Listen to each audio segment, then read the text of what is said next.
Let's first talk about India's Jammu and Kashmir, where Pakistan-backed terrorists continue to create mayhem by killing innocent civilians. The Union Territory was peaceful since the abrogation of Article 370 in August 2019, but strengthening democratic machinery and withholding the age-old social and communal harmony in the valley has become a thorn in the eye of the Pakistani establishment.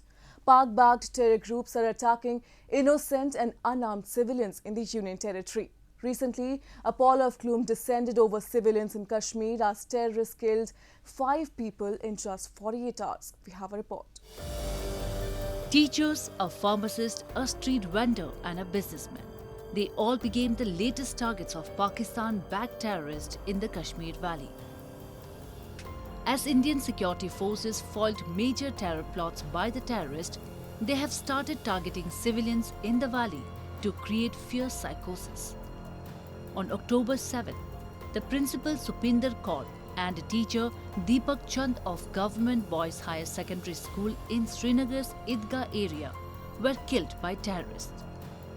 The victims were from Kashmir's minority Sikh and Hindu communities. Pakistan-backed terror group the Resistance Front, an affiliate of Lashkar-e-Taiba, claimed responsibility for the cowardly attack. On October 5, Makhan Lal Bindru, the owner of a pharmacy in Srinagar's Iqbal Park, was shot at from point-blank range inside his store. The others 2 killed on that day were Virender Paswan, a street food vendor in downtown Srinagar, and Mohammad Shafi, the president of a taxi stand in Bandipora.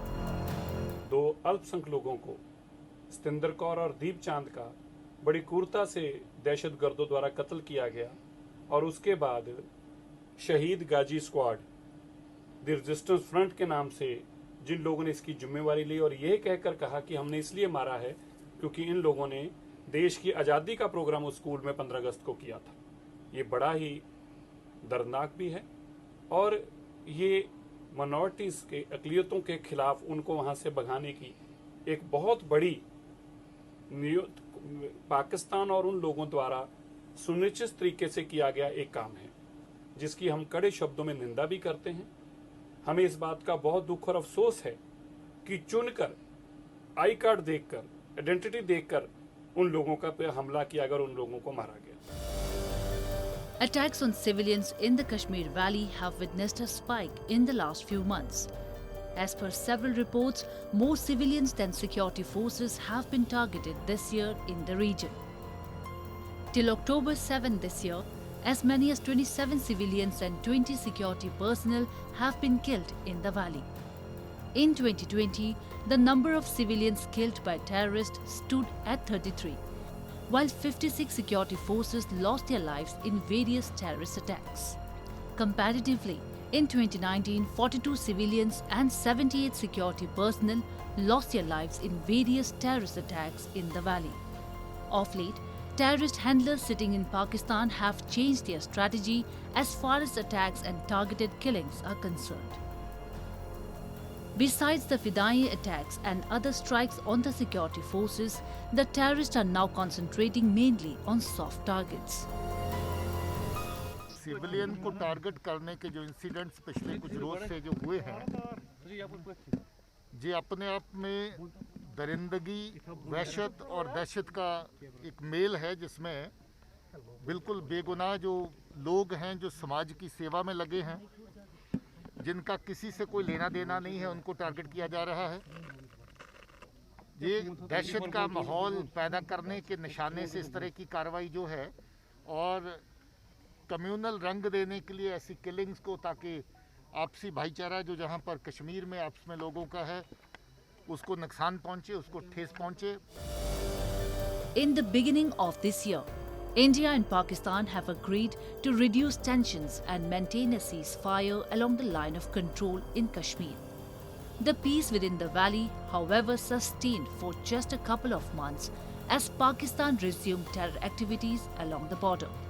Terror launch pads close to the border are being active again, with Pakistan-backed terror groups and their associates continuously attempting to foment trouble in the Union Territory by making constant infiltration attempts despite ceasefire in place. This puts a question mark on Pakistan's intent as to whether it genuinely seeks peace at the border or is it hatching a bigger conspiracy. Well, the ceasefire understanding was reached towards the end of February, and from February till almost end June, beginning July, there were no ceasefire violations whatsoever. But of late, there have been increased infiltration attempts which were not supported by any ceasefire violation. But in the last week or 10 days, there have been now 2 ceasefire violations also.